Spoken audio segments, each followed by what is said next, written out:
Kansas prairies with Uncle Henry, who was a farmer, and Aunt Em, who was the farmer's wife. Their house was small, for the lumber to build it had to be carried by wagon many miles.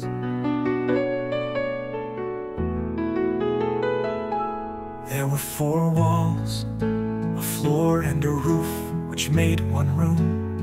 And this room contained a rusty-looking cookstove, a cupboard for the dishes, a table, 3 or 4 chairs, and the beds.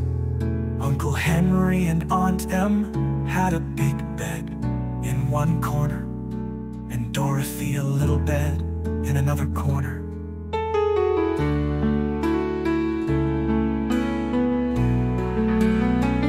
There was no garret at all, and no cellar, except a small hole dug in the ground, called a cyclone cellar,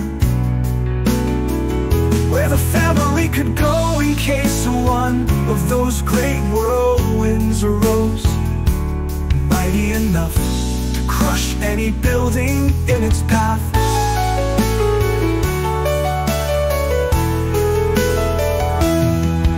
It was reached by a trapdoor in the middle of the floor, from which a ladder led down into the small dark hole. When Dorothy stood in the doorway and looked around, she could see nothing but the great gray prairie on every side. Not a tree nor a house broke the broad sweep of flat country that reached to the edge of the sky in all directions. The sun had baked the plowed land into a gray mass with little cracks running through it.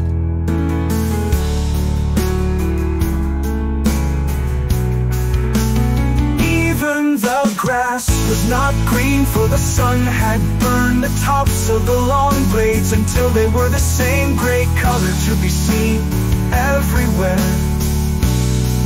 Once the house had been painted, but the sun blistered the paint and the rains washed it away, and now the house was as dull and gray as everything else.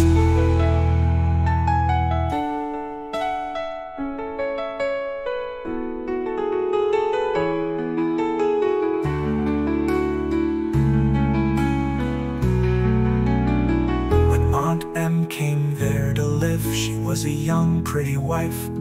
The sun and wind had changed her too. They had taken the sparkle from her eyes and left them a sober gray. They had taken the red from her cheeks and lips, and they were gray also. She was thin and gaunt and never smiled now. When Dorothy, who was an orphan, first came to her, Aunt Em had been so startled by the child's laughter that she would scream and press her hand upon her heart whenever Dorothy's merry voice reached her ears. And she still looked at the little girl with wonder if she could find anything to laugh at. Uncle Henry never laughed. He worked hard from morning till night and did not know what joy was. He was gray also, from his long beard to his rough boots. He looked stern and solemn and rarely spoke.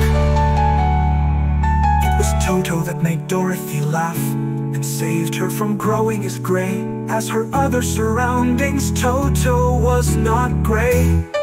He was a little black dog with long silky hair and small black eyes that twinkled merrily on either side of his funny wee nose.